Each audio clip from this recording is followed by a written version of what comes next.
Yeah, what's going on?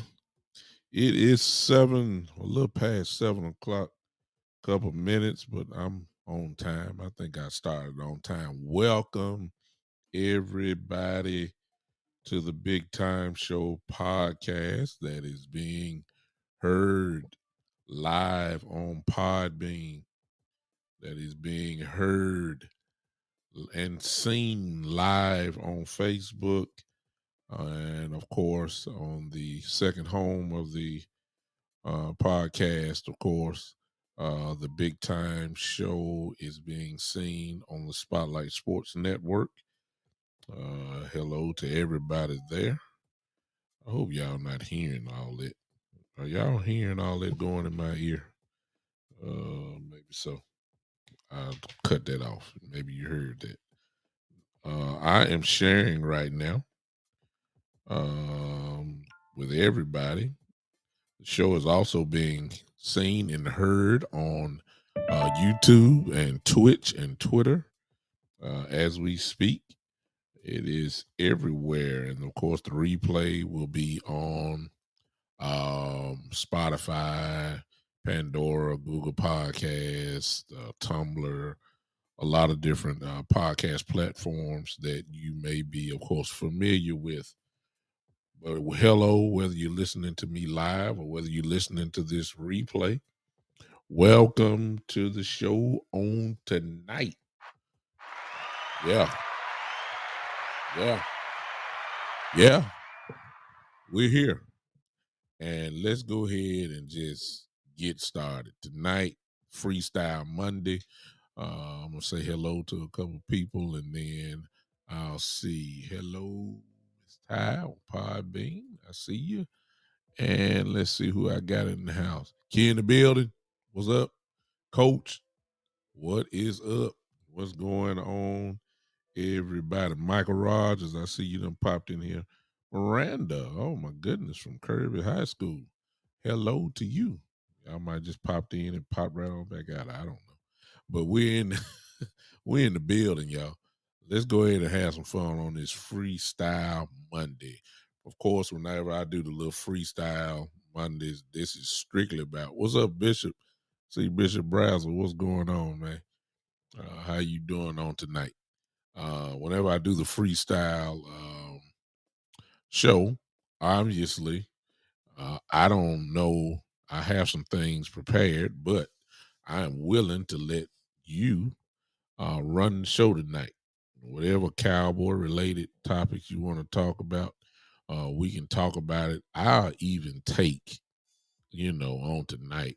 If you want to talk about something else other than the Cowboys, I might talk about it. I just say I might.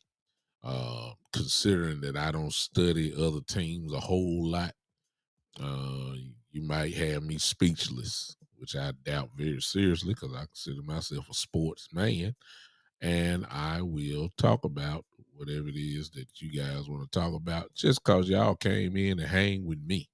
You know what I'm saying? So I figure I owe that to y'all. But I got a few things that I need to put out here about the Dallas Cowboys as I continue on with my tirade of what I didn't like and what I don't like. And I don't care if you don't like it or not. Like I said before, I'm a Cowboy fan, so can't nobody take my star away from me. I'm just gonna call my team as I see it. That's me. You see things your way, and then I see things my way.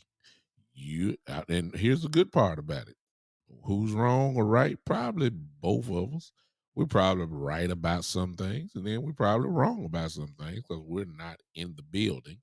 We're just coming strictly from an armchair quarterback type platform. How about that? So this is what we do. We give our opinions, and opinions are not necessarily facts. But we give our opinions, and some of the opinions we find out a little later that they are true, and then some opinions we find out they just an opinion and we were wrong as two left shoes.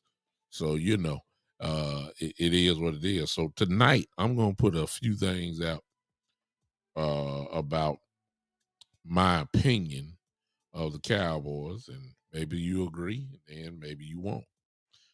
I'm irritated with the fan base. I am. I am. I'm because I keep seeing the same things over and over and over again. And sooner or later, you almost have to say, okay, are we insane, or are we just so hopeful that hopefully one of our wishes is true. That's what I'm starting to believe. I'm starting to wonder uh about the Cowboy fan base. I tell you what I'm talking about. I started off this way. I asked y'all the question why. That's what I started off with Saturday, and it just continue on. Why are y'all getting excited about Robert Quinn? Can y'all? Lord have mercy. Why are we getting excited again about Robert Quinn? Why y'all? Why are y'all doing this? Why are you doing this to yourself? Just in case you know, Robert Quinn from the Chicago Bears. Well, let's go even further back. Just a year prior, he played with the Cowboys, had double-digit sacks, got a big contract from the Chicago Bears, played with Chicago maybe about 1 or 2 years. Now he wants out. He's 32 years old. Definitely an impact player, no doubt. No question. He was a all pro last year. He came. What's up, Joe? Quinn was a double digit guy. He can get to the quarterback. He can cause havoc, no doubt about it. He is a dangerous weapon. What's up, Tavis? He's a dangerous weapon, no doubt about it. He is. I like him. Everybody. If you don't like Robert Quinn, you something may be wrong with you.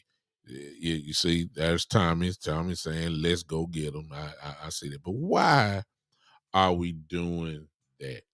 Appreciate your time for popping in. Why are we getting excited about Robert Quinn without looking at the common sense thing about the whole situation? How about we look at it? How about we look at it? Can I introduce some of you people to something that you should already know about? But when we start going crazy over one name, like we always do, whenever somebody become a free agent, it's just automatically that the first name you gonna hear is the Dallas Cowboys. How many times have we seen this over and over and over and over again? Ladies and gentlemen, it is not going to happen. Joe says Robert Quinn got 18 sacks last year. He did. He was an all pro last year. His talent level is not to be questioned. Let's get this out the way. He can get to the quarterback. He will put the quarterback on his back. We all know that. We saw it in Dallas. He continued on, got the big money, and he played like he was a big time pass rusher. And he is a great pass rusher, no doubt.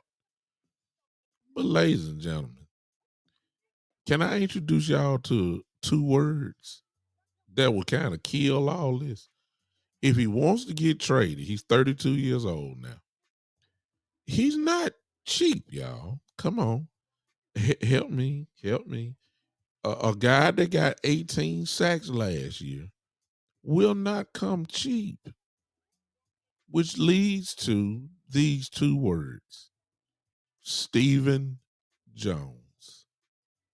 Now, when I just call those two words there, Stephen Jones. What's up, Gerald? My cousin in the house. When I just said Stephen Jones, that should have put a pin in y'all balloon. It should have. It should have. Because if you know, like I know, because you've been watching, Stephen Jones is not about to go get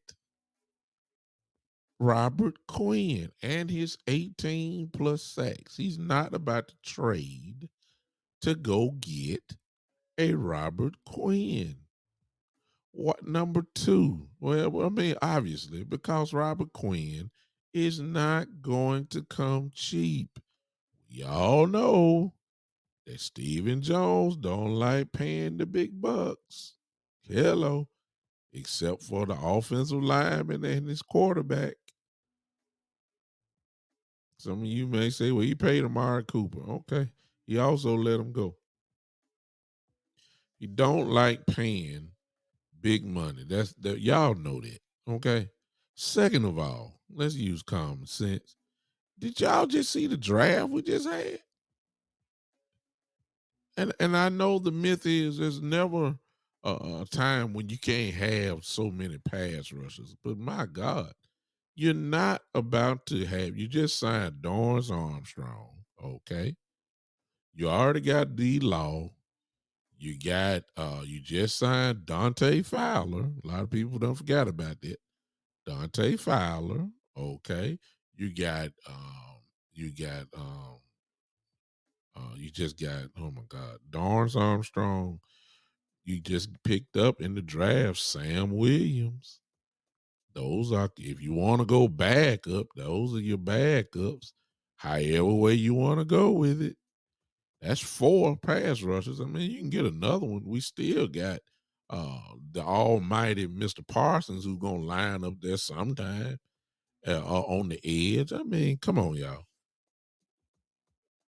If you get a Robert Quinn, don't you think that's gonna stop the growth of somebody?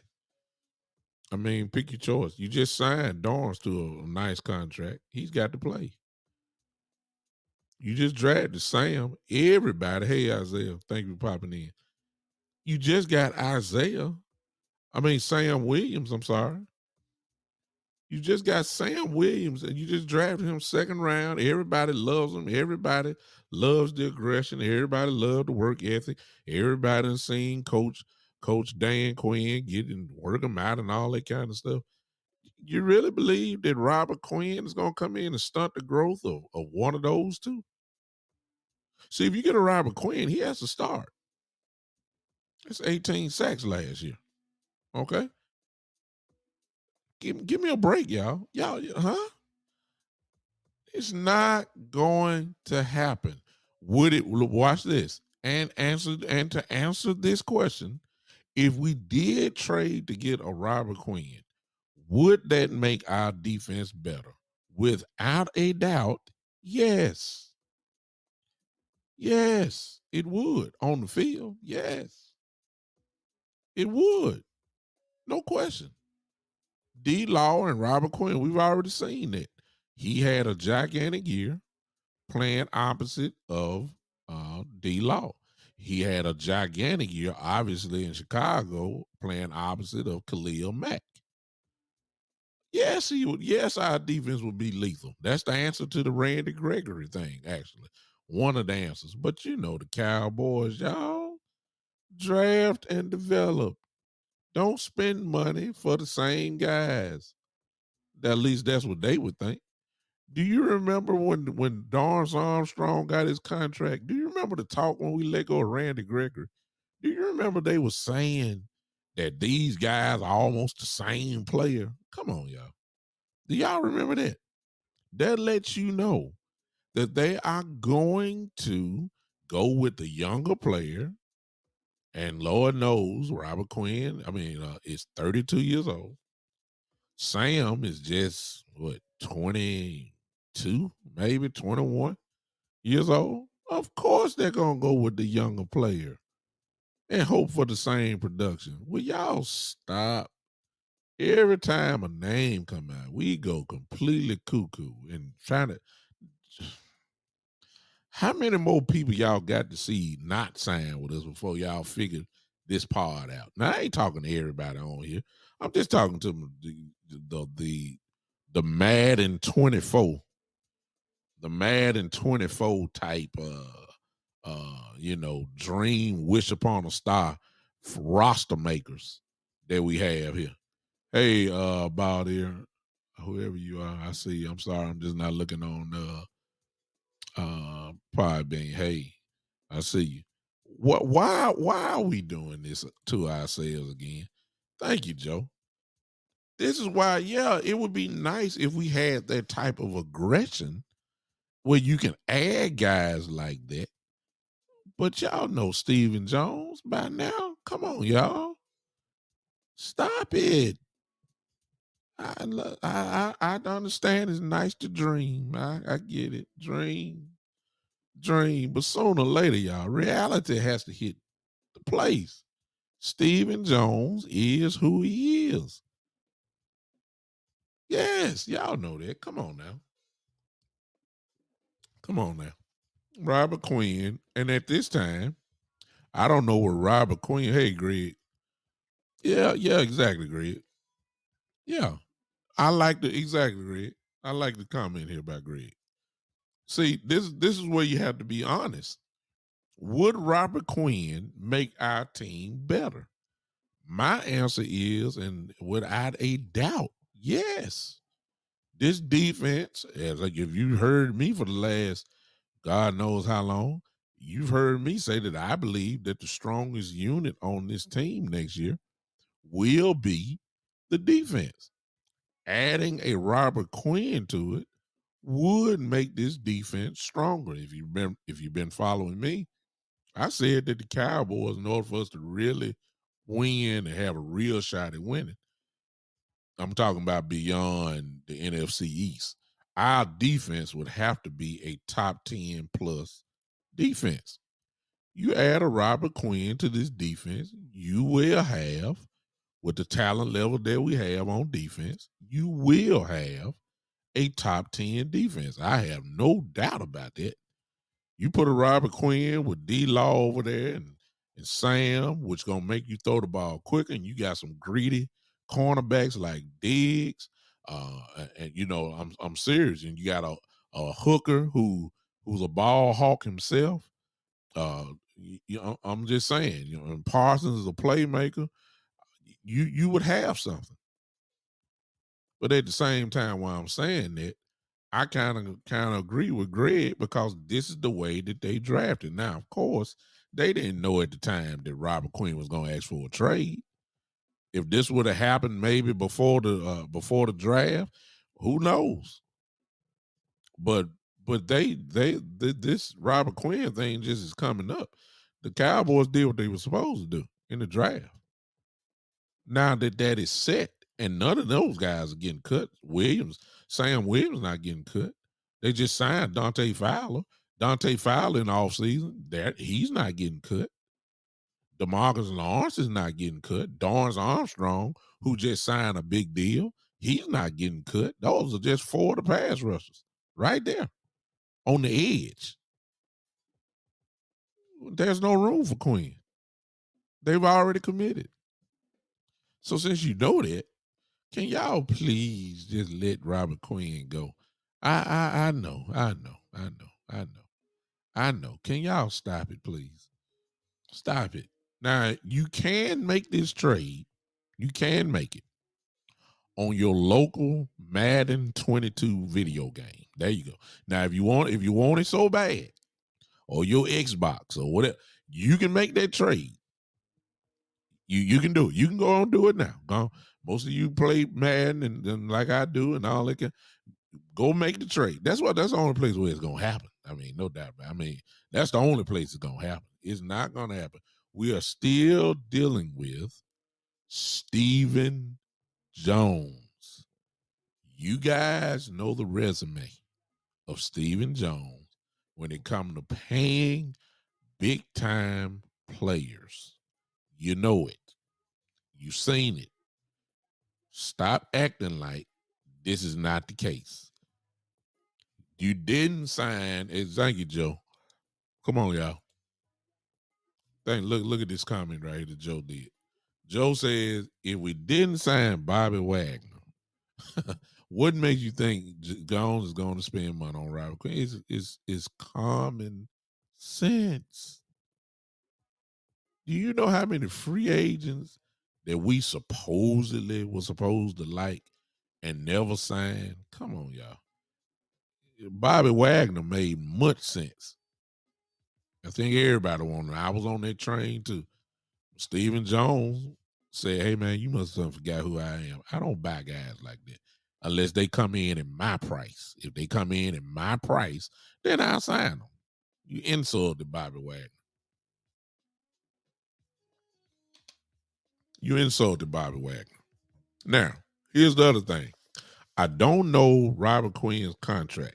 I don't know how it goes, but I would believe that Chicago would do him a favor, being that he's 32 years old and he did contribute mightily to their team. I think they would kind of honor him. I don't think they would ship him off to Jacksonville or somewhere like that. I don't think that'll be the case. I believe that they would ship him to a place where he'll feel comfortable. That's just me thinking. I may be totally wrong. And send him somewhere where he got a chance to win. All right. That's what I think. And when I say a chance to win, I'm talking about flat out a Super Bowl. So I wouldn't be surprised if somebody like the Rams, I don't know how they keep doing it, but they always do it. It make me wonder how does Stephen Jones can't do it. The Rams just, what salary cap do they have? Because they keep signing all. They just signed Bobby Wagner. They signed all these guys. They about to sign Aaron Donald again. Probably about another few weeks. He's gonna get paid again. They keep signing all these folks, and I'm trying to figure out what salary cap do they have that we don't.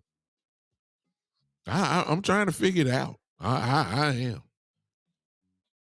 Robert Quinn will go to a team like that has a chance of flat out going to the Super Bowl.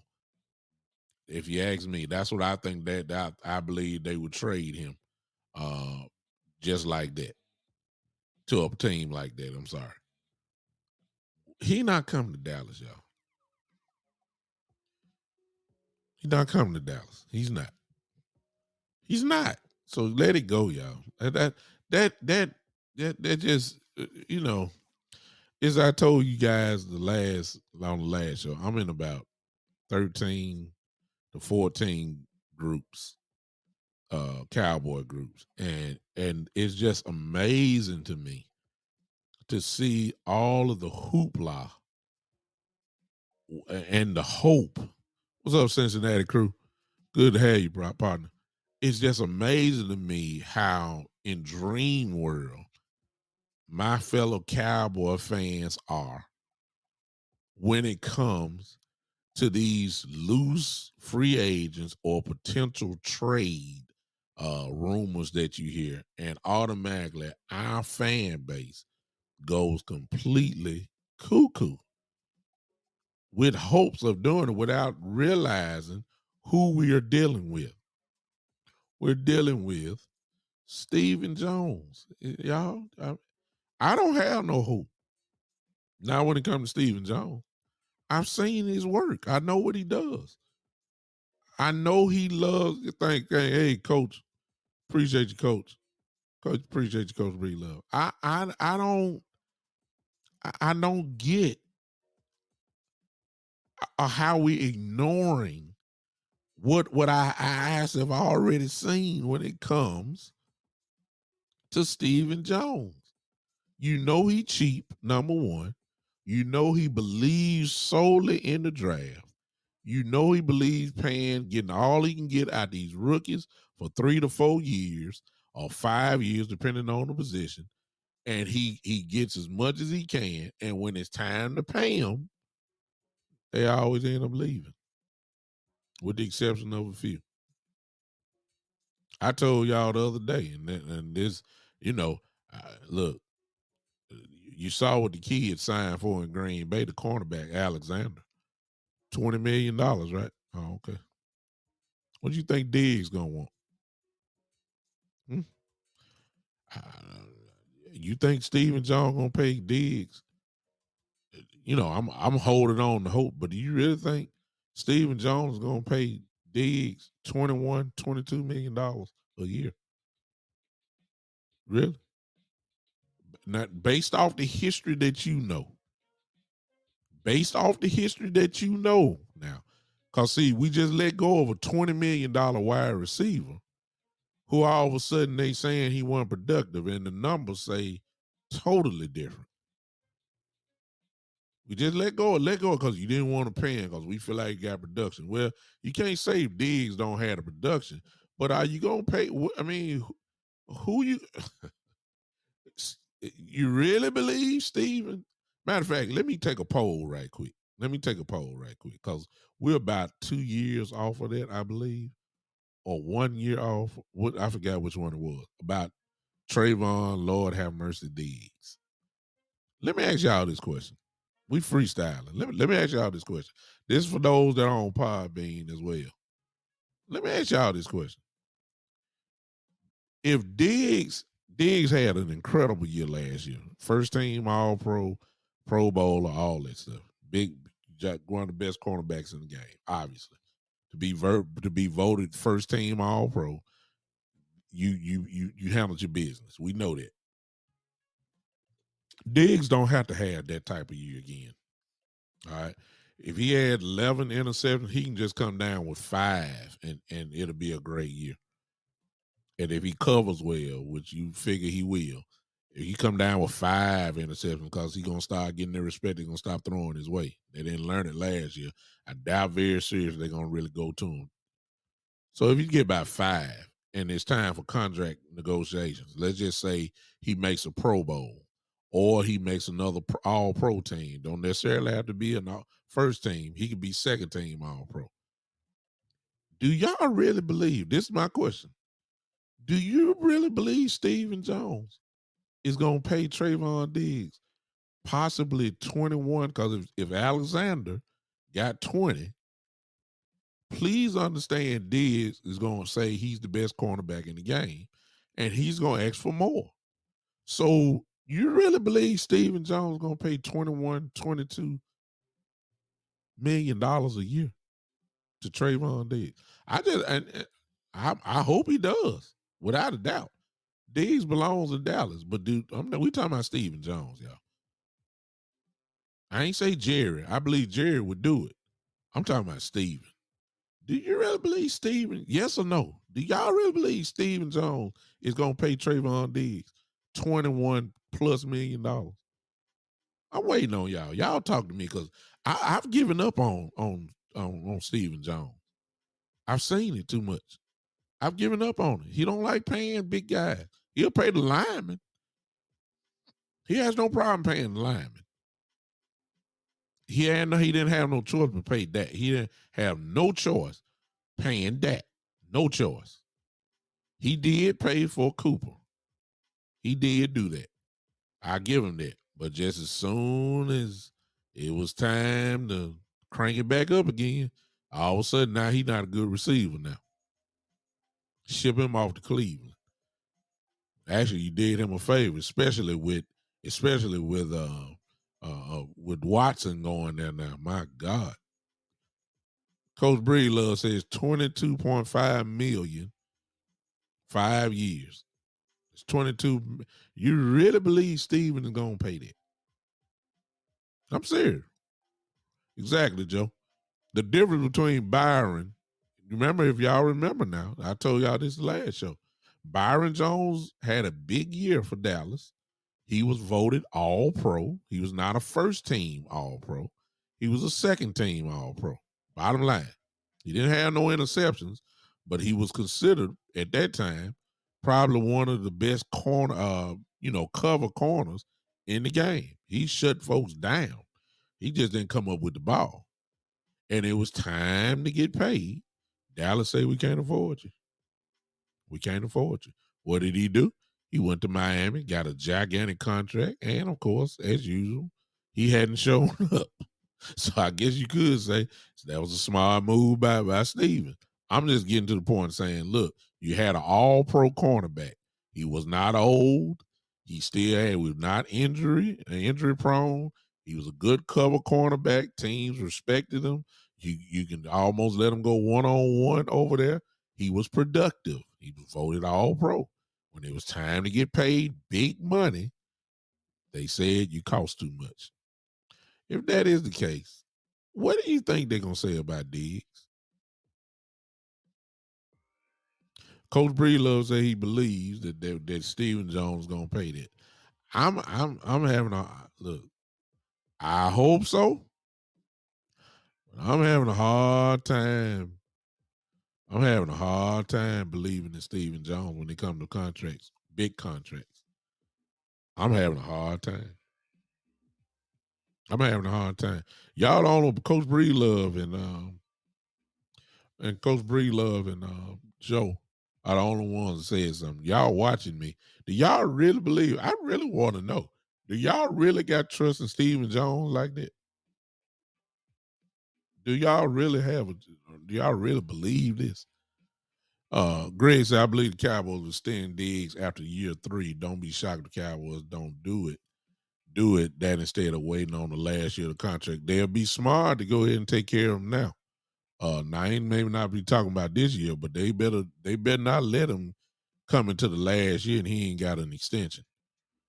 And you better do it now because even in his rookie year, he still had what 4 or 5 interceptions his rookie year, and he was hurt.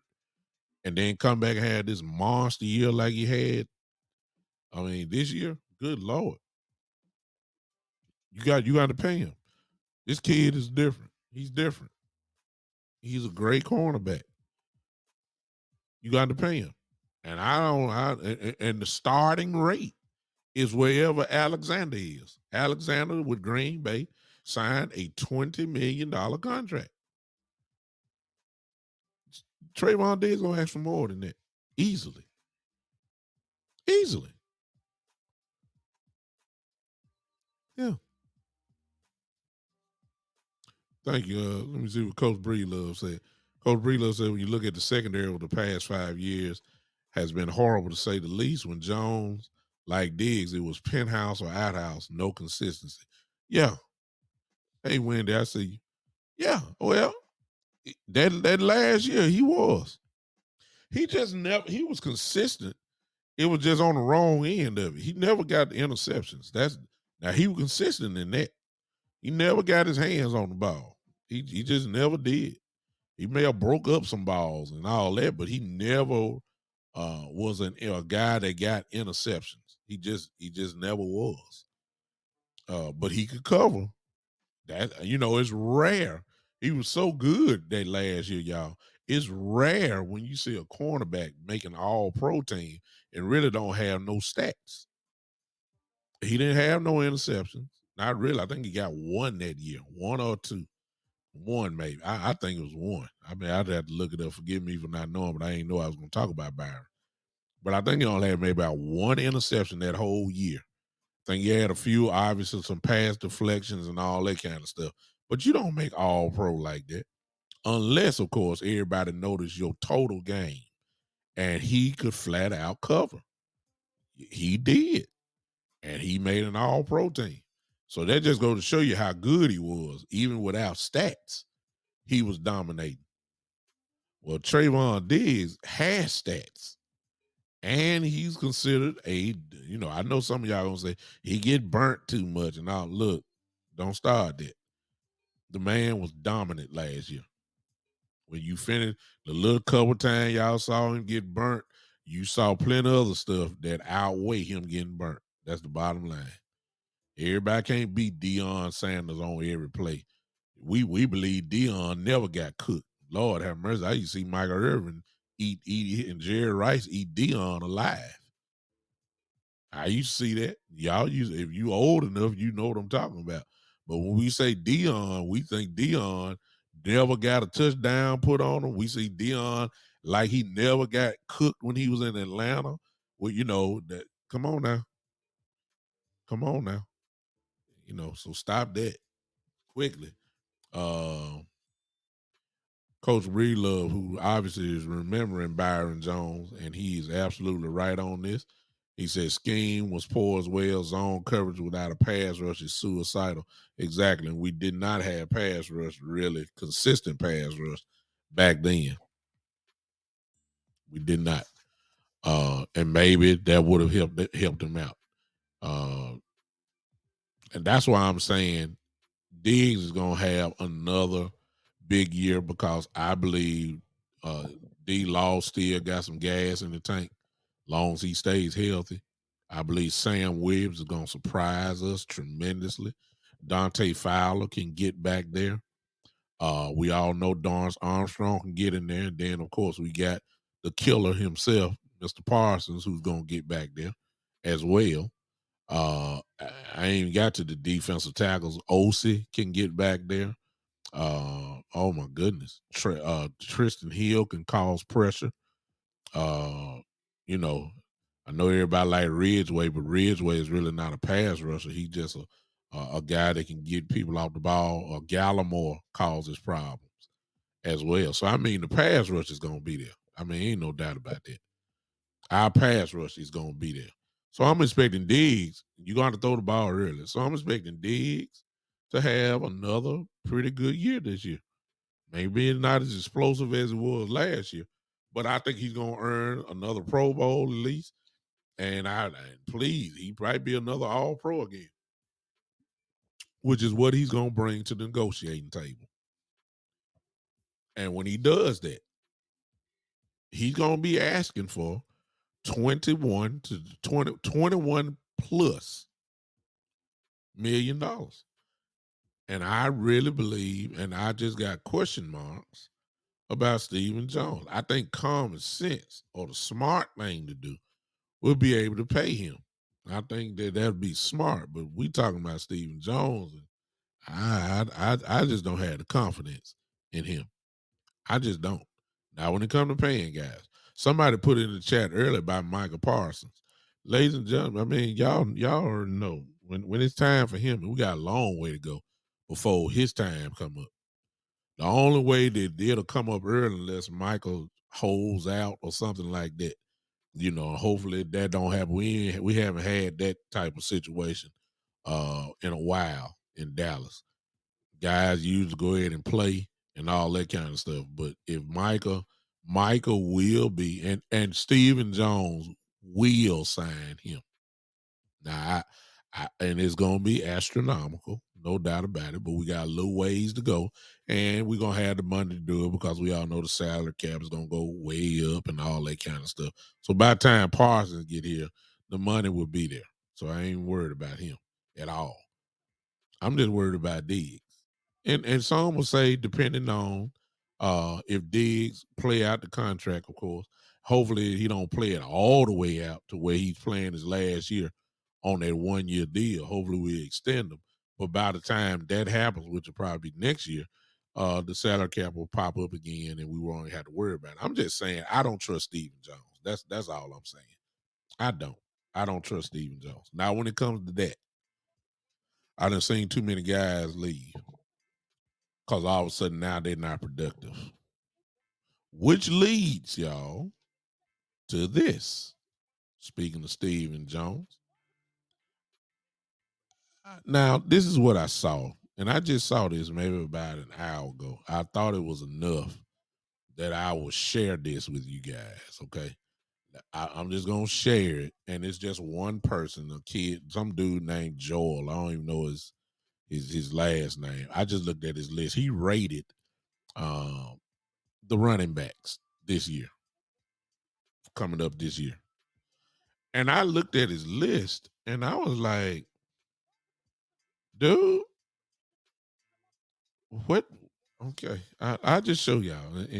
And some of you may agree and then some of you may not. But I'm just gonna go on and show you what I'm seeing. Look, let me go here. Let me start it off. As you can see, this is Joel's 22, his running back ranking. Okay. Can y'all see that? Let me make sure y'all can see it. Can you see it? Yes or no? If not, I'll read it to you. and then you get to the main thing. Y'all let me know if you can see that. Let me know if you can see it. Can y'all see that? Don't worry about my it was so fast I ain't had time to prepare it. I just had to prepare it, just show y'all this. Don't worry about my email and all that kind of stuff. That ain't y'all business. Do y'all see it?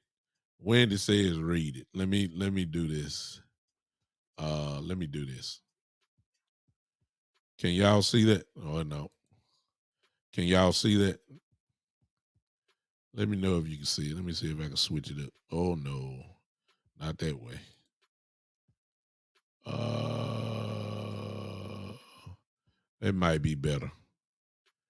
It might be better. Okay. Look at this list. Let me go ahead and read it for those that can't say. I say when to say read it. Okay. Here's the list of his running backs. I just want y'all to see this. It also got Jonathan Taylor as number one, Derrick Henry as number two, Chubb as three, Dalvin Cook four, Austin Eckler five, Christian McCaffrey six, Kamara seven, Joe Mixon at eight, Javante Williams at nine, Najee Harris 10, Aaron Jones 11, J.K. Dobbins 12. Listen to this though. Tony Pollard at 13, and then Ezekiel Elliott at 14. Now, y'all, it's mind blowing to me. You know, I some of the names up there I can question, but he has Tony Pollard above Ezekiel Elliott as his. I'm wondering what world is he from? Maybe y'all can help me because see, this is now the hot topic in Dallas Cowboy land. You see, it's gonna be. Let me go back to Stephen Jones real quick before I get on this little list here. It's gonna be interesting to see. The big argument or the big question mark is after this season, will the Cowboys pay Ezekiel Elliott? That's the big one. That's the big question. Are you gonna let Ezekiel Elliott go and then do what? Okay. That's the first thing. Uh, it is what it is. But the other debate, and it really should not be a debate, of course, it's just my opinion. There really should not be a debate on who's better, Ezekiel Elliott or Tony Pollard. It's just my opinion. I don't even think it's a conversation. I believe that Ezekiel Elliott is better than Tony Pollard. You may ask why, tell you why. I just can't see Tony Pollard taking the beating that he would have to take over 17-week stretch. His body is not built like that. He is not that type of running back. He's not. That's the first thing. Is he more explosive than Ezekiel Elliott? Yes. Right now. Yes. Yes, he is. But is he a workhorse running back? Not even close. Not even. It's not even a discussion. He is not. If this was a baseball diamond, Tony Pollard being considered a workhorse running back is between home plate and first base. He ain't even got to first base yet. He's not built that way. Yeah, he could do it one or two games, maybe. Yeah, I give you that. We've seen that. He can. One or two games. But 17 weeks, that little body. Oh no. No, no. He can't do it. Is Tony Pollard a better blocker in the passing game than Ezekiel Elliott? Not even close. Not even close. He's not even in the same stratosphere in blocking in the blocking game, in the pass blocking game than Ezekiel. It's not even a discussion. Those are the key things there. Zeke is a traditional 1,000 plus yard running back every year. Can Pollard get that? I don't know. I don't know. You got to keep in mind Ezekiel ran that thing with a sprain. I mean MCL, toe completely up. Still got 1,000 yards. That I mean, it's not even close. I don't know what this dude right here saw. I don't get it. How he put Tony ahead of Ezekiel? I just don't. What world? What world are you from? Is he faster than Ezekiel? Yeah, yeah, he's faster. Yeah, no doubt about that. That ain't even a conversation. Tony Pollard is faster than Ezekiel. We know that. But is he better or overall starting running back than Ezekiel Elliott? No, no. As a matter of fact, since I live here in Memphis, Tennessee, okay, I saw Tony Pollard here in Memphis. This is where he went to college, the University of Memphis. Ladies and gentlemen, he was not even a starting running back in Memphis. The starting running back was Antonio Gibson. Yeah, that Antonio Gibson that's at Washington. He belonged to Memphis too. They had another guy. They had Henderson. Darrell Henderson. Yeah, that Darrell Henderson that's in the Rams organization. Darrell Henderson. So you had Henderson, Gibson, and Pollard all together on the same team. He wasn't a starter. What they did with Tony Pollard is put Pollard everywhere. He was, I said this last night. I was I think that was last night. I was on Boss Cowboy show. Uh, and in the chat, I had said that he was Debo Samuels before everybody knew about Debo Samuels. That's what Pollard did. He lined up in the slot. He lined up in the backfield. He lined up as a wide receiver. He came on jet sweeps. He did reverses. He flat out just lined up in an I formation sometime. He lined up in a single back formation sometime. He was just, I mean, he was a screen, a bubble screen killer.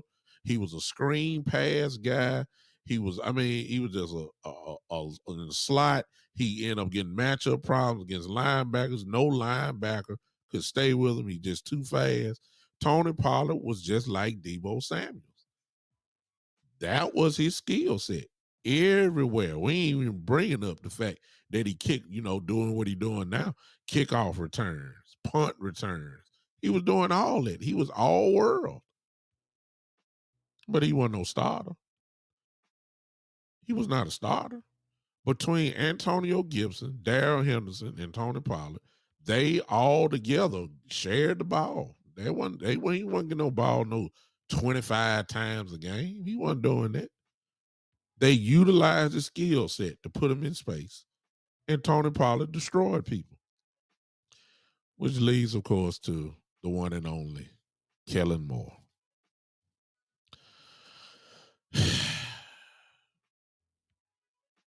Who still hadn't figured out how to put Ezekiel Elliott and Tony Pollard in the game at the same time. It's been years now. Hadn't figured that out yet. He still ain't figured that out. Who still hadn't figured out how to properly use Tony Pollard. All you gotta do is look at the Memphis. Go to Memphis. Look at it. Just look. Look at the tape. Let's watch. See how they used them. That's all you gotta do. Incorporate it into your offense and let's roll. That's all you gotta do. He's a specialty type running back that needs the ball at least 10 to 12, 13 times a game.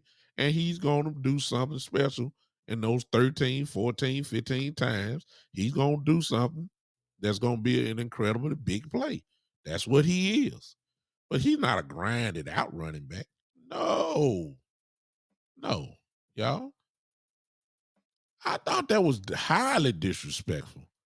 If I go down the list, I'm looking at number 12 and J.K. Dobbins. Like, J.K. just got here and he been hurt all year. He missed the whole year last year.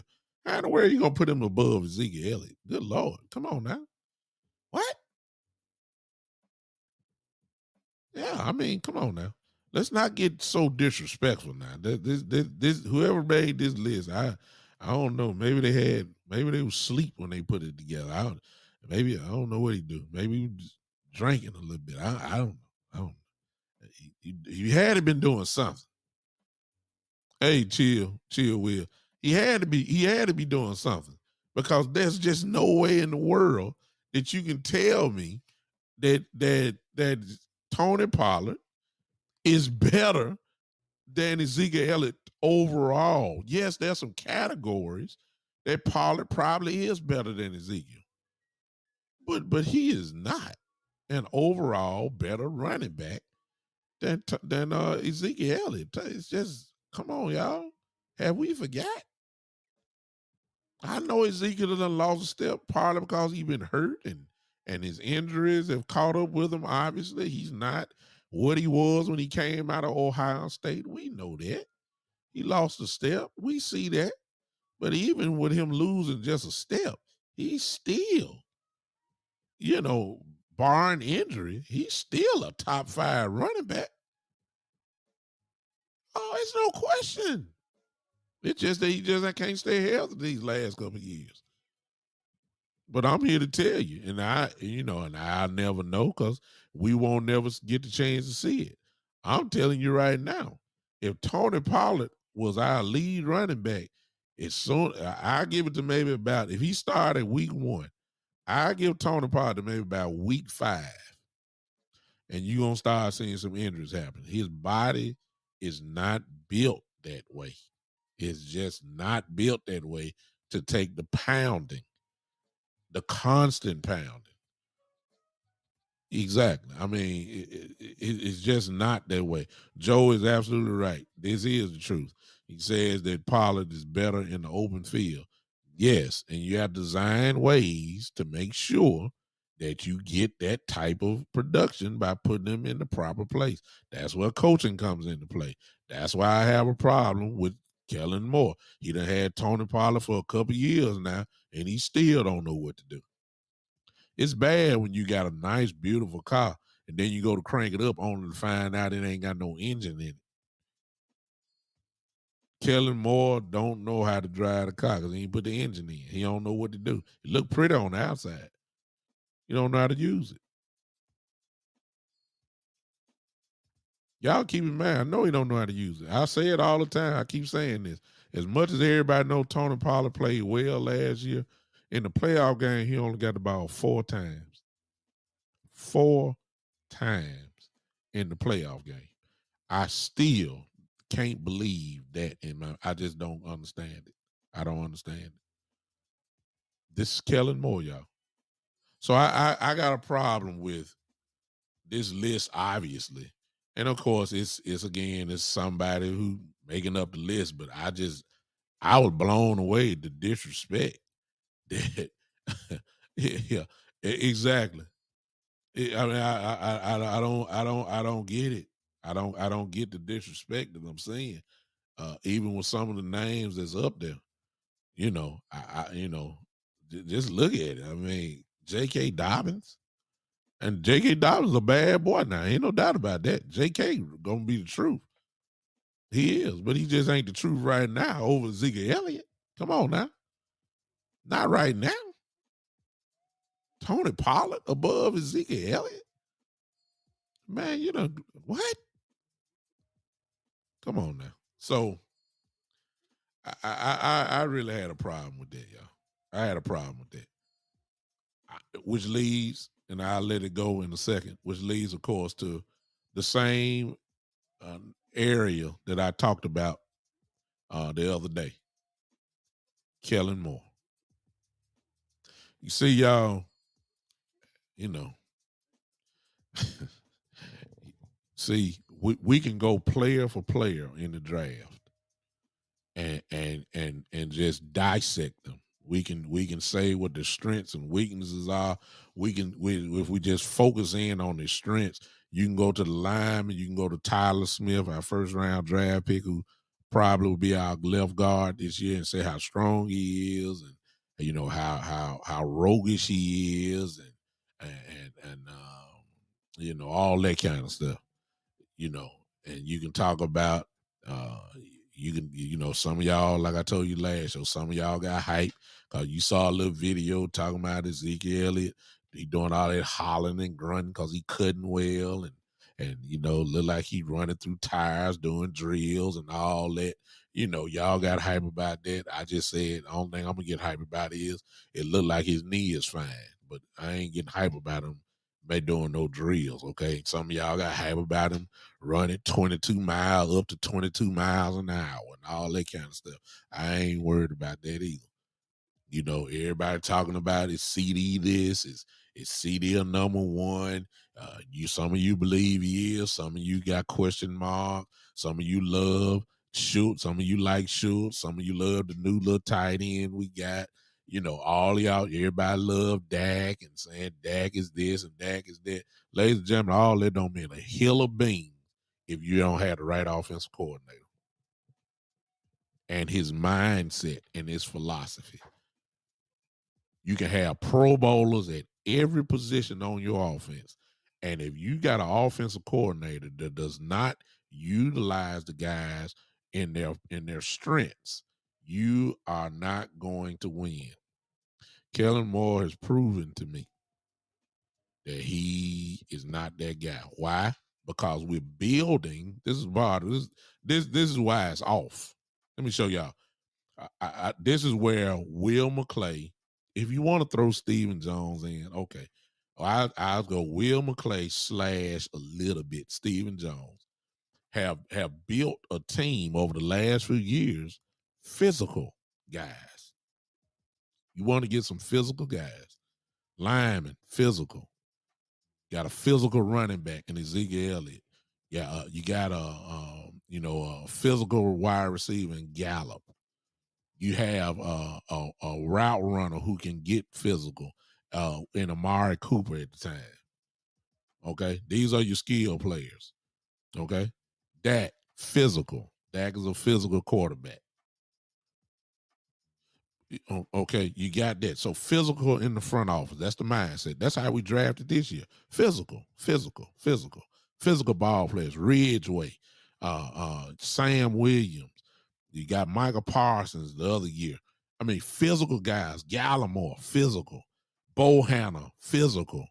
Even Brent, even though he's not there anymore, he was physical. I mean, physical guys. But you had a finesse offensive coordinator in Kellen Moore. Finesse and physical, that don't match up. See, Kellen Moore will have physical guys and try to make them finesse. I know that's the truth because you had physical linemen, but yet they were dropping back and pass blocking over 40 times a game. Going backwards, not forward. That's going physical. That's being physical. When you go lay on guys and put your weight on them and hit them nonstop. So when the fourth quarter comes, they tired. We didn't do that because you doing physical. You want to be finesse. You let Dak throw the ball 35 to 43 or 45 times a game. Look down at Ezekiel Elliott, 10 carries. Tony Pollard, 4 carries. You ran the ball 14, 15 times per game, if that much. But you let Dak throw it for almost 50 times some game. Come on, man. Y'all can't tell me I'm not telling the truth. Physical players drafted, physical players on the field. Lyle Collins, physical. Terrence Steele, physical. Zach Martin, physical. Tyler, somewhat physical. Connor Williams, want to be physical, but not strong enough. So he's with Tyron Smith, physical. Zeke Elliott, physical. Then they put Connor McGovern sometime as a fullback, physical. Dak Prescott, physical. Mari Cooper can go either way. Gallup, physical. Come on now, Schultz. As a tight end, you got no choice but to be physical a little bit. I ain't saying he was a brute, but I'm just saying he was a little physical.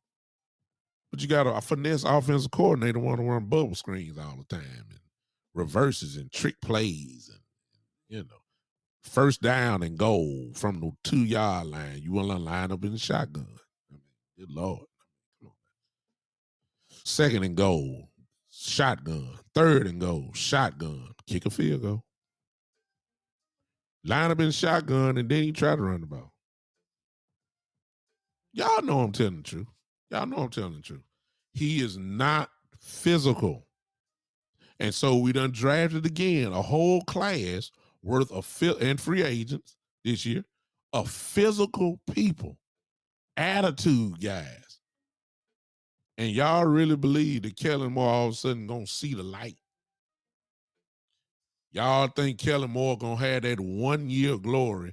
Well, it's kind of like what his predecessors, Linehan, did with DeMarco Murray, ran him in the ground, and Murray ended up with over 1,800 yards rushing. And it was the best year the Cowboys had. Tony Romo's best year because they ran the football. But Scott Linehan only did that 1 year. He turned right back to what he know, passing the ball. Y'all really believe Kellen Moore gonna do that? Really? Really? Remember, Cooper ain't there no more. So the wild card, of course, is CD. We're gonna have to find out if CD is that dude. If he is that dude, we probably gonna have a big, nice year. If he's a guy that can, struggling, we gonna be right back where we was before Amari Cooper got there. I think CD gonna be able to do the job though. That's just me. I don't think that a lot of people gonna want to go 1-on-1 with him. So I'm holding out for hope on that one. But as far as all this running like y'all think we gonna do this year, I got 2 words for you. Kellen Moore. I don't know why people don't want to look at it as it is. I understand you want to have the hope there. You're hoping that Kellen Moore all of a sudden turn to a coordinator where he's gonna pound the ball 25 to 30 times a game. He's never done that, y'all. He's just that's just not his philosophy. It's not, y'all. I got a problem with it. All right, I done talked long enough. Y'all done heard my little cases. I'm done. Let me go ahead and go and crank it up. There it is. Call in line. There it is. Y'all go ahead and call it in. I've done all my talking. I'm gonna beat this drum until I just don't have a drum no more. Kellen Moore is the problem. I'm gonna say it because I said it last year, and some of y'all gonna be saying, "Oh, but he got the #1 offense in the league." Don't believe that fool's gold. When it was time to grind it out, he was nowhere to be found, y'all. He did good running. And my first call, it looked like my coach is on here. Call from Coach Mark. Yeah, coaching. To accept, press 1. Well, hey, what's up, coach? I'm just gonna move out the way. What's up, coach? Man, hey, boy, you got. I had some of my friends listen to the shows now, man, and had them listen to one of your last show. They went on YouTube and listened to your last show, and they said, man, he said, he a Cowboy fan. He said, man, that guy Big Show, he definitely not a Kellen Moore fan. No, like sir. you, he said, like you, man. I said, yeah, I ain't a Kellen Moore fan either, man. But we gotta roll with what you have. And Boss Cowboy, I was listening to you when you talked on Boss Cowboy show yesterday, right after I did, and Boss already had it ready to drop a video about Tony Pollard, because I sent Boss a text a week before and told him, said, hey, we done shot Kellen Moore down and Mike McCarthy down enough. Let's come up with a solution. I said, let's try to use, what about the theory of using the skill set that Tony Pollard came out of college with, which we have never yet used, and would help him out. And this is where that's going to help him out. If I was offensive coordinator, Tony Pollard would have no less than 15 touches a game. So that 15 touches is going to come in the kick game, passing game, as well as running the football. Because of this fact that he's an open field runner, he's just a football player. Yes, that's what you could put Tony Pollard. Tony Pollard's a football player. He's not a every down running back. Like I said on the show, on Ball Show yesterday, I don't think he's been a 20 carry back probably since high school. Exactly. And if you probably look back in high school, he probably played more with receivers and a little running back. He didn't do that probably in high school. So you can't expect him to come in the NFL and now be a 17, 18 carry guy. Exactly. That's not going to work. And he has already showed you that with the Cowboys, because last year he had a start against the 49ers. And yes, he had a big run for 45 yards. On the other 10 carries, he had 30 yards. So he's a home run hitter. Yeah. But I really do believe if they, be sure you said something about they started him, he would get hurt. He wouldn't get hurt. Know why? Because if you started Tony Pollard at running back, Kellen will use that as the excuse now to say the running back only should get 10 carries. Yeah. Yeah. He'll give Tony Pollard 10 carries a game. He may get a couple of big runs out of it. And that will be it. Because the facts have already showed this. When Ezekiel Elliott, for the first 6 games, or when they was on a 6-game winning streak, Ezekiel Elliott was carrying the ball 17 times a game. Tony Pollard was carrying the ball 11 times a game. We were number 2 in the league with running the ball almost 60% of the time. When Ezekiel Elliott got hurt and his PCL, so he kind of slowed down after the New England game, and he got had a little hurting in his giddy up, and he wasn't the same. We did not take, He wasn't the same. That's the bottom line. Right, but we did not take the carries away from Ezekiel Elliott. What we did is from that point on, Ezekiel averaged 11 carries a game, and Tony Pollard averaged 8. We didn't give Ezekiel carries to Tony Pollard. We just said, okay, since Ezekiel's kind of hurt, we're just not going to run the ball at all. It's Kellen Moore. This is where I have a problem. This is where I got a problem, Big Show. And I understand Kellen Moore. And you made a very opponent statement about Mike McCarthy on your last show. I heard all year in press conferences that we will say we're going to need Zeke and Tony Pollard in the playoffs. That's when we're going to need them. We're going to need them. We set Tony Pollard out the last game of the season against the Eagles because we said we're going to need our running backs.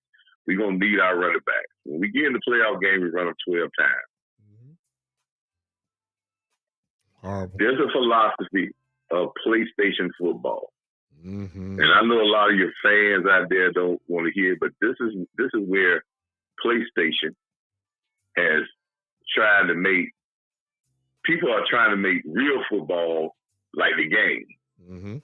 Not a game like like it was initially thought, when you try to make the game as real as the real football, as realistic as it can be to real football. People are now trying to change real football into the game, because in the game, you don't run the football like that. You don't run for 4 or 5 yards. Yeah. You pass. You don't go on 4th down. Yeah. The speed factor of a player. That's what you want. Long runs, big runs. Yeah. Up and down, no grinding out. Yeah. So now we're trying to make real football like we see on the video games, because a lot of these guys who are writing these articles, putting this stuff out here, are guys that only have experience playing PlayStation. And that's how they think. If they see a guy on PlayStation, oh, he's great. Man, he's a great guy on PlayStation, so he should be in that top 15 in running back. That's why you get that crazy list you just saw. Yeah, Chris McCaffrey is on that list. Yeah. And this is where it kills me about money. Chris McCaffrey is one of the highest paid running backs in the league. Yeah. And in the last 3 years, he has probably played, 15 games in 3 years? Can't stay on the field. This is what I'm saying. But his PlayStation rating... He a 99 in PlayStation, though. There we go. So now that in that list that you put up there, they show out the top 15 guys, there's probably only 5 guys in that top 15 that had 1,000 yards last year. Let's see. And guess who one of them? Ezekiel Elliott. Ezekiel Elliott is one of them. Derrick Henry was 2, but he was out for about 11, 12 games. Jonathan Taylor definitely was over 1,000. Chubb was over 1,000. Dalvin Cook, who's number 4, he stayed hurt, but he's a 1,000-yard running back. Eckler from the Chargers is 1,000 yards.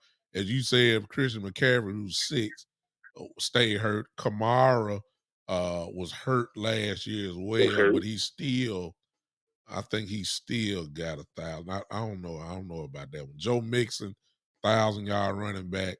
Javonte Williams from Denver, 1,000 yards. No, he didn't, because he was hurt. Najee Harris, 1,000 yards. Aaron Jones, 1,000 yards. J.K. was hurt the whole year last year. He didn't even play. Tony Pollard, nowhere near 1,000. Then he got 14 of Ziggy Elliott. So horrible. And you're right. And guess what else on that list? Now, if you look at that list and you see the guys that got 1,000 yards, if you were to pull up their carries, everybody on that list that got 1,000 yards probably had 80 to 90 more carries than Ezekiel Elliott. No question. So this is what I don't understand about the Cowboy organization. And this is just don't make common sense in reality. If you pay a guy, that tells me that you're going to use the guy just as much or more than you used him before you paid him. Exactly. Since he got his contract, his carries have went down 80 carries a year, and he was on an average before he got into the Philadelphia game this year of having the least amount of carries that he has had in his entire career. So if you reduce his carries, people, what do you expect if you reduce he's a 4.3 yards per rush average guy. He averaged 4.2 last year for his career. If you reduce that by 80 to 90 carries every year, you're probably going to take off 300 to 400 yards easily off of his total. Easily. He has never been, when they talk about explosive, if you do the research on Ezekiel Elliott, when he has carry number 10 through 17, he gains more yards between carry 10 and 17 to 18 carries than probably everybody in the NFL. But his first 9 carries, they are feel them out carries. Yeah. Physical carries. Physical carries. Now, this is where I have a problem, and this last point, and I want you to probably expound on this. This might be another show. Okay. But it seems to me, even though we're talking about the Ezekiel Elliott, we get this report. For the last 3 or 4 weeks, it seems to me that the media are picking every one of our stars to tear them down in some type of controversial stuff to him down from CD Lamb last week. Can he be the number one? Mm-hmm. This week, we need to bench Ezekiel Elliott. Mm-hmm. A couple weeks ago, is Dak Prescott the guy? Mm-hmm. But this is a ploy by the people that are not Cowboy fans. There you go. There it is. Are trying to they're using the Cowboys There it is. eagerness brand mm-hmm. to make clickbait. And they put stuff out there that is totally bogus with an idea. And if you look into the idea, it really doesn't have any substance. And then we jump on it and roll go with running with it. Uh-huh. Like it's like, oh yeah, well, that's true. We need to I don't know if Lamar CD Lamb can be, but we don't remember. CD Lamb was drafted in the first round, and we was overjoyed because we thought he was a definite first round draft pick. Mm-hmm. And we act like his years that he has had has been some slow. It's been great. But he was playing beside another guy that got catches. So he had to split a lot of his stuff because he was supposedly not the number one target. Mm-hmm. But if you watch training camp last year, when Mark Cooper didn't practice, CD Lamb was the best thing going. Yeah. Oh, yeah. So, again, Cowboy fans, I tell you this. Keep the heat on the guy that's cooking the meal. Mm-hmm. Because the groceries are okay. Mm-hmm. You're not going to have first-round draft picks at every position. Mm-hmm. And this team has a route of groceries they need to be a very good football team. Yeah. But we have to put the heat on the people who are cooking the groceries. Right. And Kellen, I really do believe, again, as I said last time, mentorship. Yeah. But one thing I'm concerned, Big Show, and this is my last comment. If while we waiting for Kellen Moore to grow up and to get the mentorship he needs or the leadership he needs from McCarthy to become the offensive coordinator that this team needs to make this team productive in big games and consistent and to play to this great defense we're going to have, he may lose the confidence of his offensive players because they don't trust that he will put them in positions with their skill sets to be productive.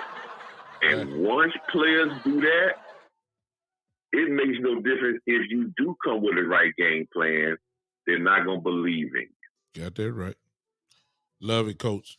Appreciate you. Always dropping bombs and great wisdom. I appreciate you, man. Love keep on pushing, Big Show. I will. And keep the heat on. Keep the heat on Kellen. Right. And I think we're gonna be okay, but we're gonna be a defensive led team, and that's where your hope should lie. Oh, no doubt. This defense, no doubt, be even better. And I would say this: Diggs will get paid if we win in Dallas. If we get to a NFC Championship game or a Super Bowl in the next year or two, people don't worry about who's going to get paid. All that stuff will work itself out because guys will get great contracts, but they'll be somewhat team friendly because if you win in Dallas and you talking about you want to leave, there'll be a host of guys lining up at the door to replace you. Quickly. No doubt about that. So don't worry about win first, and all the other stuff will work its way out. Appreciate you. Talk to you later, Big Show. Thank you, man. Appreciate you. As the one and only Coach Marv, who I always enjoy talking to on there. You know something, and he asked it out to me to expound on that. You know something. Take your mind back to the political arena. Let's just use the main two. and let's just use the subject of President Trump.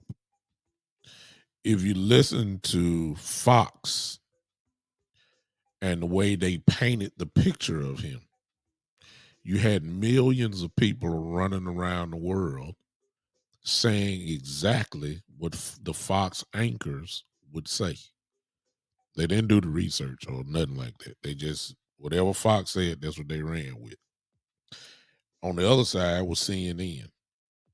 And the picture that they painted of President Trump, if you didn't like President Trump, then you pretty much were repeating a lot of what CNN said. You had the same subject, but you had two different opinions, and you're just going to run with it. Well, when it comes to Dallas Cowboys, one subject, the two major stations that talk about the Cowboys more than anybody is Fox again and ESPN.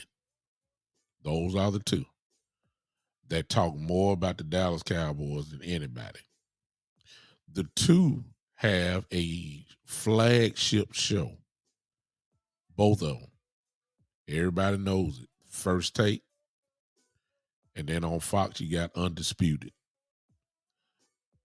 Stephen A. Smith, Shannon Sharp on Fox, Skip Bayless on Fox, and the variety of guests that Stephen A. has on his show. Stephen A. Smith at the time was with Skip Bayless on First Take.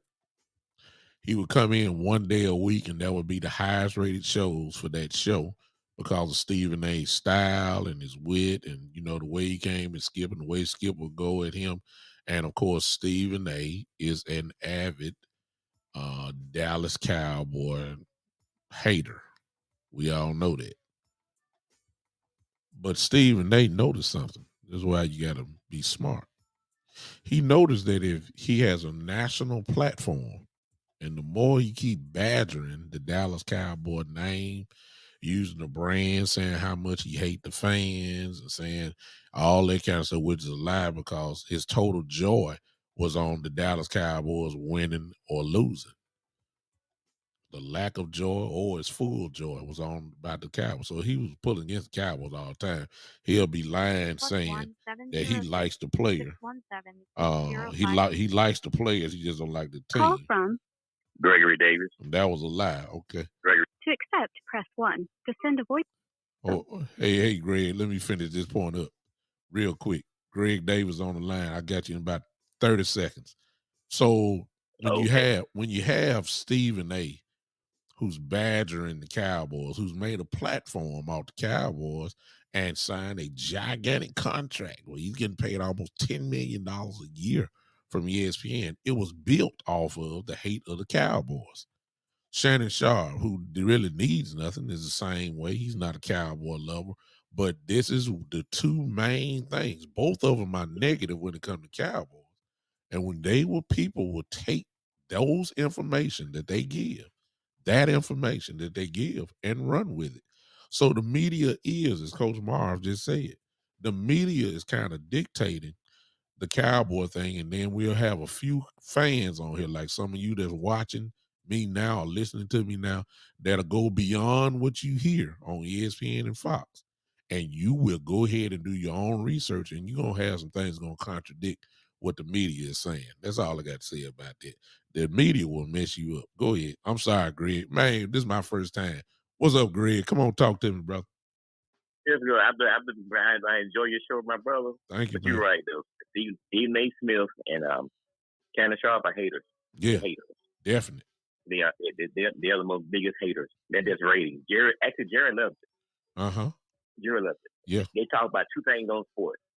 Them shows. Yeah. Dallas Cowboys and LeBron James. That's it. That's what they talk about.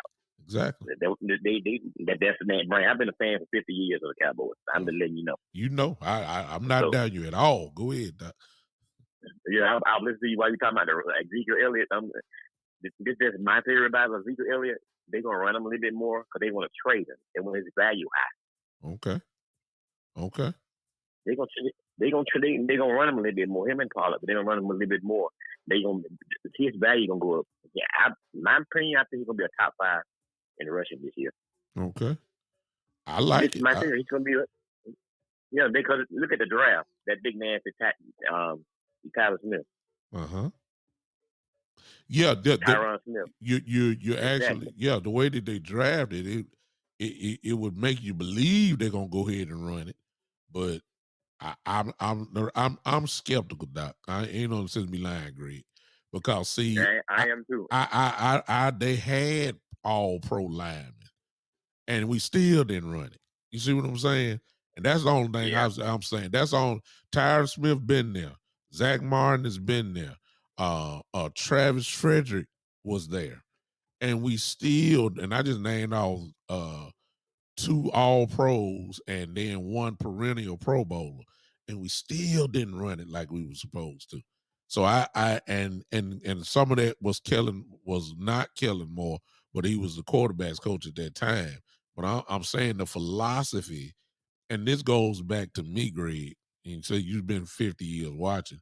Ever since Romo, that Romo period where Romo was just a gunslinger, we still ain't got that out of our system yet. They even trying to make Dak that. You see what I'm saying? And that's not Dak's game. But we still got the Tony Romo type poison, if you want to say that, in our system. Yeah. Well, we got to just throw it and gun it around. Exactly. I don't see that. Exactly. Like that. Exactly. That last year was statistically numbers was Dak's best year. If he can buy last year with 2016, that's the Dak they need. Yeah, I like it. I like it. That's the Dak they need. I like it, and you brought up a good, a nice point that I ain't never really thought of. By giving them the ball, they want to go ahead and trade him. He was scared last year. Yeah, and talking about they might want to trade. He got hurt. Yes, sir. Yes, sir. They're gonna Zeke last year in Dallas. Yeah. They're gonna bring up. I'm gonna get his numbers up if to get his value up as a running. They're gonna run it a little bit more. Never thought of that one, Mr. Greg. I never thought of that. Really even think of that point. I wouldn't be surprised. It makes sense. I don't know if I just believe they'll go all the way with it. But when you look at the NFL average of guys who start getting a little old and they start slowing down a little bit, which, when you're a physical back like he is, it's got to take a toll on you sooner or later. And exactly. I wouldn't be surprised. It makes a little sense what you're saying there about possibly trading them away. The 2023 draft class have a lot of running backs coming out. Well, every year you got running backs, but you got to find that dog like that, when it workhorse like that, and there's some that's out there. But I like what you're saying. I ain't gonna even argue with it. I don't know if they'll do that, but I can see that. Probably they will, because they want his value is up. His contract kicking is his new contract kicking. Yeah, they ain't gonna want to pay him that. Now that part I believe. Yeah, that part I believe. They gonna get value for him. That part I believe. Get the money off of him. Yeah, they can get him. Exactly. I don't think they want to pay him that type either. Anyway. And and then Pollard, I think they're gonna use him a little bit more. You know how they used to do run a lot of jet sweeps. Yeah. Put him on some jet sweeps and relieve Zeke on special teams. Yeah. I think he's gonna lead the team all-purpose yards. That's two special teams, catching the ball and leave. This is my theory. That's all. I actually like it. I'm gonna go ahead and say this about Pollard myself. This is what I believe was gonna happen with Pollard. I believe they're gonna use Pollard more, and what that's gonna do is, just like you just said, it's gonna drive his value up. And please understand that there are gonna be teams, plural, that are gonna want his services. And if Stephen Jones come with this little put money, that he's gonna he gonna get on down. I believe that. They're gonna tag Pollard. Yeah, they'll tag Pollard so they can have it. Anybody want to sign him, they get some off of it. Yeah. I see you, Talib. I appreciate you, man. Greg, make sure this is not your last time calling in, brother. Man, I appreciate you. It won't be my last time calling in. Thank you so much, man. Thank you so much for calling. All right, bye-bye. Hey, Talib, I see you, man. Thanks for popping in. I get it. Oh, but Talib, Check me out on the replay just in case you can't catch me live. That's why I leave it there for good people like you who I know who follow me and is there for you. He brings up a great point, the value. And this is just pure speculation. If Pollard have a big year, a good year, he has value now. Let's get that understood. Everybody knows Tony Pollard has some serious value right now. You know what I'm saying?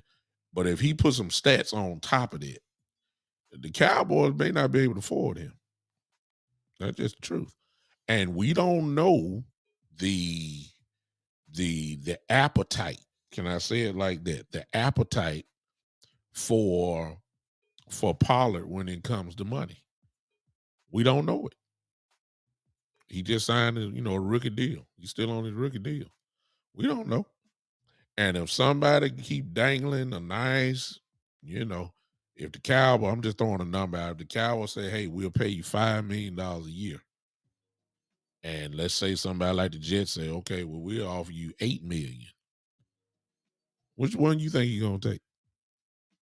I don't know the appetite versus winning.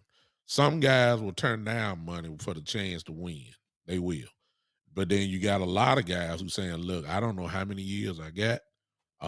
I need to make this money while I can, while I'm able. And you can't blame guys for that. You can't blame them for that. You can't blame them for that. And I believe that's what the Cowboys did try to sign Byron Jones. Let's go all the way back. They did try to sign Byron Jones, but Byron Jones knew his value and he got a boatload of money from Miami. That's where he is now. I wouldn't be surprised if Tony is like that.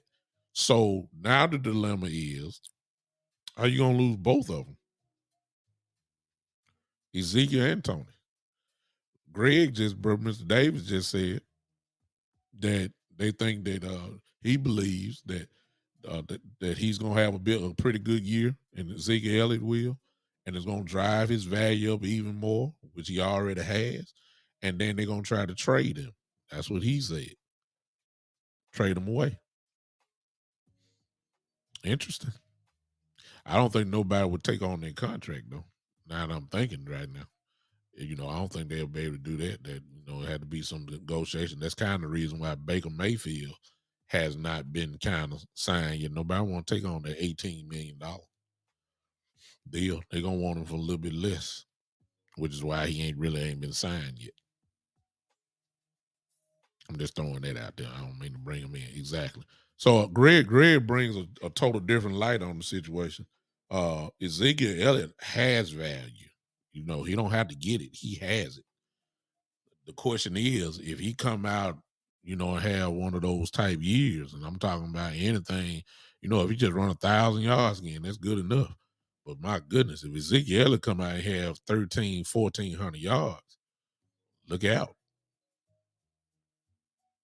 The Cowboys, as I said before, I don't trust Stephen Jones at all. And when it comes to paying big players, that folks didn't believe that we even supposed to draft a running back at number 4 the year Ezekiel Elliott got drafted. Y'all remember that? The debate was Jalen Ramsey, the cornerback, and Ezekiel Elliott. Folks believe we shouldn't. The old saying is you don't draft a running back that high. We went against the grain to do that. So certainly paying a running back who some already feel he's already on the downslide of his career already. There's some that really believe that. You're not going to pay him. I'd be shocked if we paid him what he wants or whatever the contract or the extension is. I just don't see it, but it is what it is. He's a favorite of the Cowboys. But we talking about a franchise that let go of DeMarcus Ware. We're talking about a franchise that cut T.O. We're talking about a franchise that did not let Dez walk. We're talking about a franchise that cut Emmitt Smith. +1 Come on, y'all. 03960 Come on, y'all. 3584. So I don't put nothing past this franchise. Coach Marv again. Okay. to accept. I got Coach Ma one more time. What's up, Coach? I'm sorry, Big Show, but I had to call back with one thing that's on my mind heavy, Mm-hmm. and this is what I had a big argument with some guys in the barbershop. Mm-hmm. They start talking about what y'all gonna do about signing. Y'all gonna keep Ezekiel Elliott, old Tony Pollard, he coming up on his contract. Mm-hmm. What y'all gonna do about CD Lamb when he comes up? Mm-hmm. And I'm gonna tell y'all the same thing I told them. Mm-hmm. I'm not worried about what happens when this season is over, who we sign. Mm-hmm. Because if we don't win, yeah, all of it's up in the air. Yeah. Coaches included. I don't care. It's all up in the air. Mm-hmm. We are the only franchise. Again, we allow this is what the media and you were announcing about Fox News and CNN and the contracts of how the look of different stories is perfect. Mm-hmm. If you look at the players of other teams that's coming up on contract years, mm-hmm. there's no worries about them talking about what they're going to do. They're talking 3-4 years down the line about how you going to sign this guy, how you going to sign that guy. Mm-hmm. This is all to start controversy and cause to get your mind off what you need to be in this moment. It has been 27 years. Free agents have come in here. People have contracts have run out. We have talked about signing these guys, signing this guy. What are we going to do about signing this guy? Mm-hmm. Let's put our focus on what we can do today, which is the next coming year. Mm-hmm. And if you are successful, like the Tampa Bay Buccaneers were, they never had any problem of signing all their guys back when they won a Super Bowl.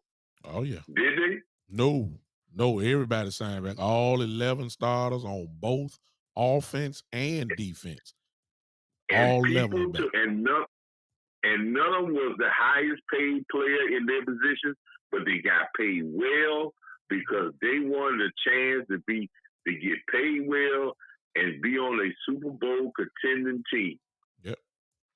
Winning solves all free agent problems. Mm-hmm. Teams with like the Rams, they can sign a guy and give him big time money or work his contract in, or he would negotiate his contract to work into their framework where they can fit him in because they want to play for a Super Bowl contender.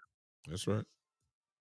Cowboys are in a metroplex. They are on the biggest stage in football. Mm-hmm. If we win, every last free agent we got, their agent gonna tell them there's money to be made here if you take a little bit less.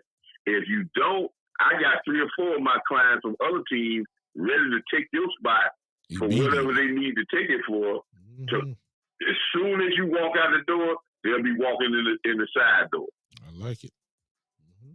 So you won't have no problem with talent or getting guys to come here to be able to replace any guy that said he want to leave if you win. Yeah. I'm not worried about these guys. What they're going to sign them later on. They're going to give them big contracts or whatever. It will work itself out. We're doing it the opposite way. Stephen Jones doing the opposite way when we trying to sign guys at budget rates. And these people looking at it and say, you ain't been to an NFC championship game in 20-some years. Yeah. Exactly. So you're going to have to pay these top dollars because we want you to get to the mountain. You're going to have to pay these top dollars. Mm-hmm. If we win, fellas, if we go to a NFC championship game or a Super Bowl, Ezekiel Elliott and Tony Pollard are still be in Dallas, and Tony Pollard would turn down 8 for 5 to stay in Dallas because the side money he'll make will last him a lifetime. Mm-hmm. Exactly. There's guys that won Super Bowls in Dallas that making money now just because they was on a Super Bowl team. Oh God, yes. Oh God, yes. Oh yeah. It's the gift, as Emmitt Smith said.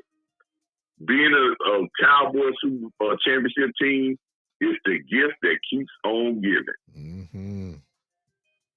I like so, it.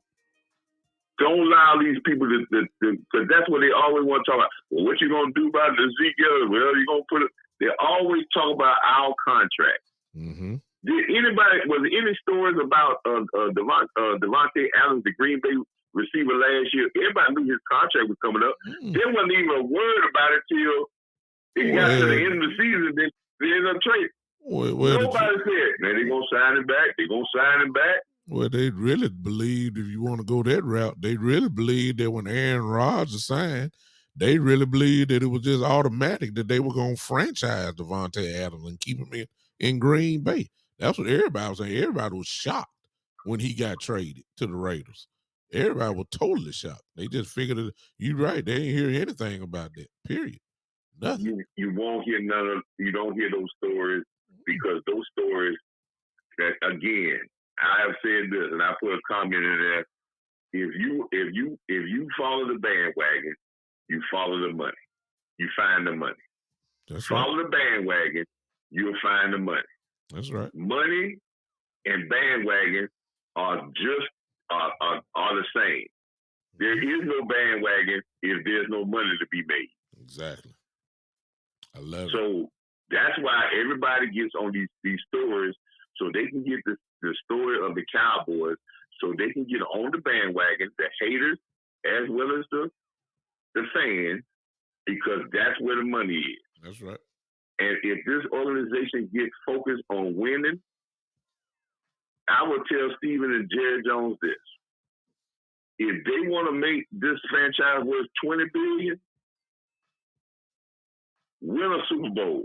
Oh, God. Get the 7 Super Bowls and be the winningest franchise.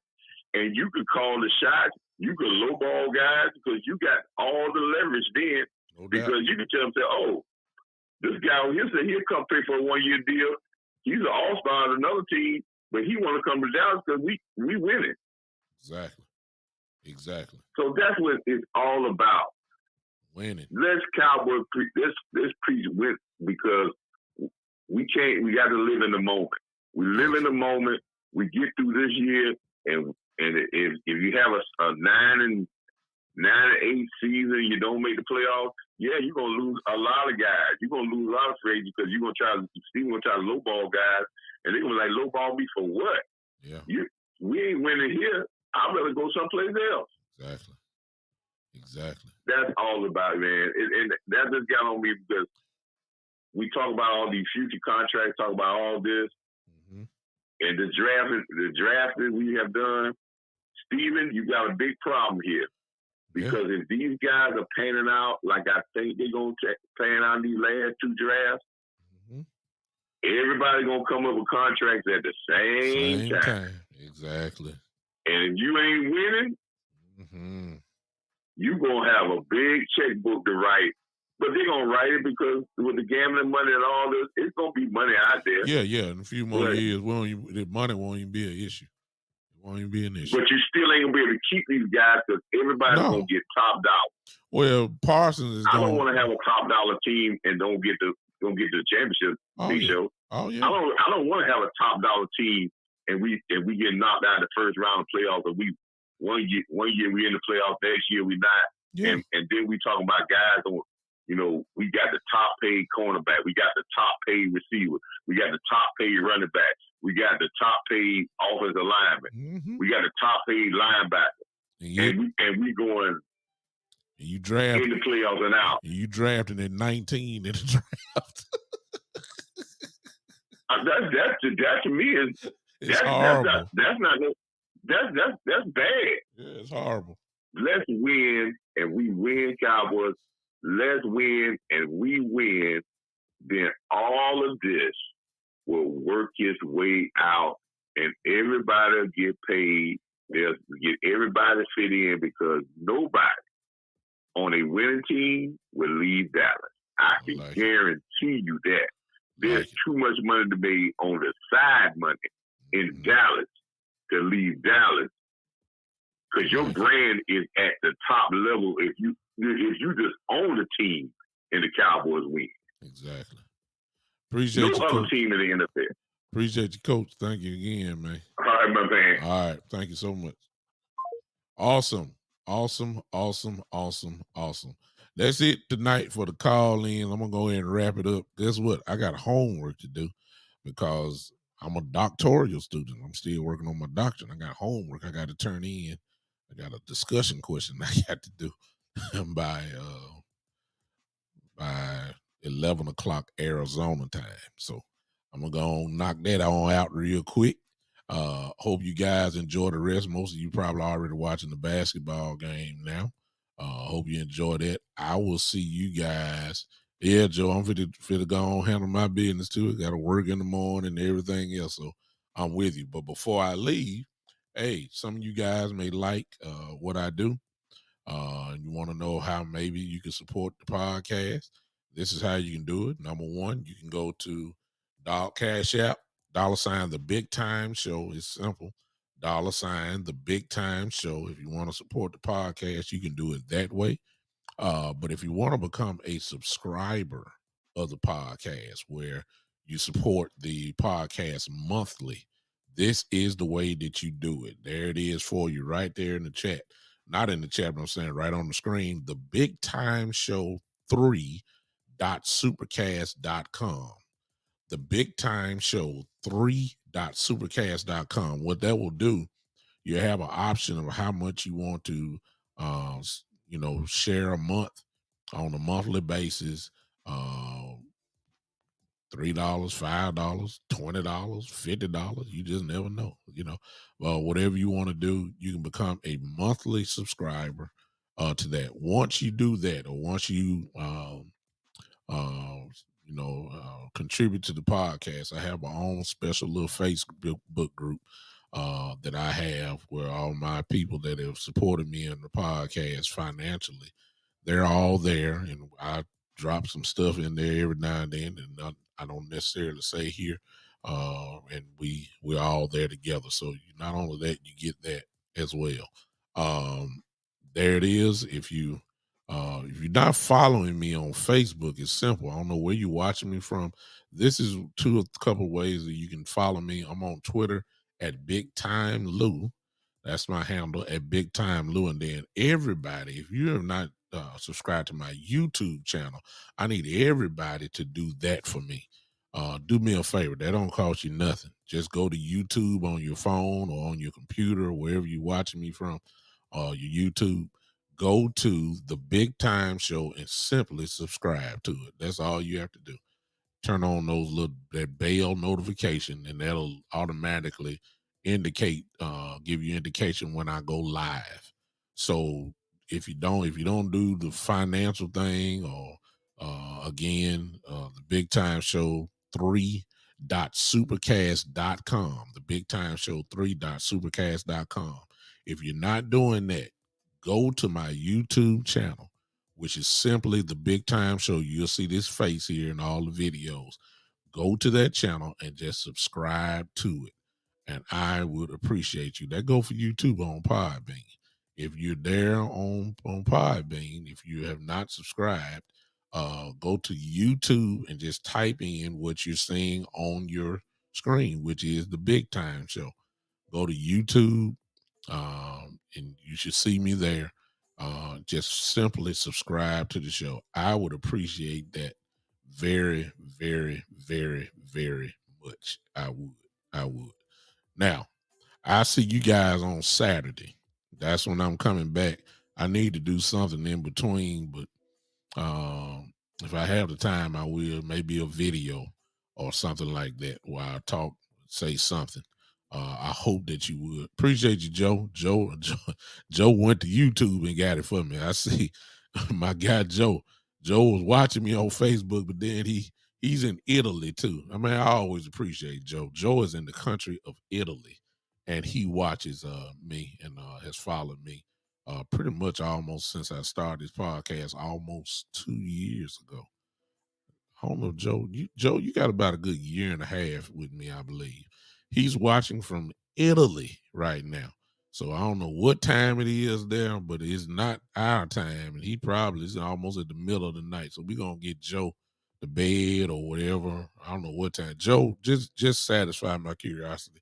What time is it over there in Italy right now? What time is it? What time is it over there? I'm just wondering, so I can let you go. I don't mean to prolong it, but I'm just curious. What time is it over there in Italy right now? Until when Joe puts it on here, I'll go ahead and go. But again, those are ways that you can really help your boy out here. Go ahead and just subscribe to their YouTube channel if you can. It's 4 in the morning at YouTube over there. Come on, man. Come on, Joe. I love it. Joe is 4 in the morning in Italy right now. He's sitting up there watching me. Man, you can't. I mean, come on, man. Joe, I appreciate you, man. You my guy, man, for real. Thank you guys for listening. We're going to put Joe to bed, man. That's what we're going to do. We'll see you Saturday at 3 o'clock. At 3 o'clock, we're going to go ahead and see you then. I may come back and do something else in between. Just be on the lookout. Turn those notifications on so that you can get me at that particular time. All right. Ms. Ty said it's 3:53 in the morning over there. I mean, it's early, whichever way you look at it. I appreciate you, though. Joe said good night. Appreciate you, man. Get on, get you some sleep. And on that note, we're going to go on crank out of here with Joe. All right. The Big Time Show is international. Yeah. Yes, it is. It's in Italy. Ha! Y'all can't tell me what God won't do. I don't mean I ain't gonna even get started. But ladies and gentlemen, I'll see you Saturday at 3 o'clock p.m. Central Time for the one and only where you know I'm not scared. Ain't nobody telling me what to say and nobody telling me what to do. I'm gonna say it as I see it. That's why some of y'all hang with me. Because it's our show, y'all. This is just not my show, it's our show. Y'all come on, say it. Y'all come on, clap your hands because we finna get out of here. Let me see the clap emojis. Let me see the clap emojis. Let me see the clap emojis. We leave out of here partying. Y'all know that. We leave out of the place partying. This is, the Big Time Show.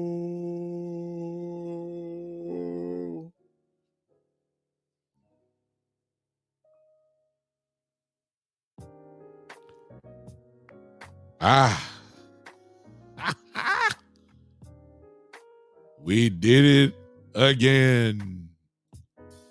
Podbean. Woo!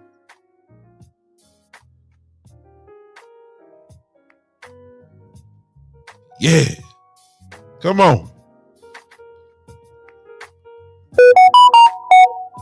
Y'all might well just clap your hands. I mean, I see you. Come on here.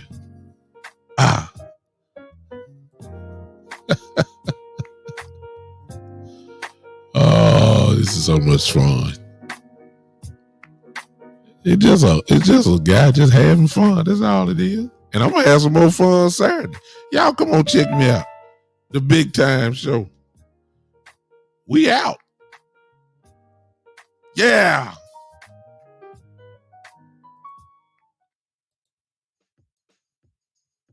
I feel good, y'all. I feel good.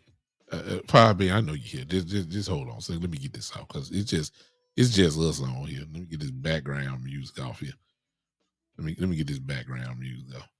All right, now watch it. See, when you see y'all, you see how that background music was in there. Okay, that would have been confusing if I did this.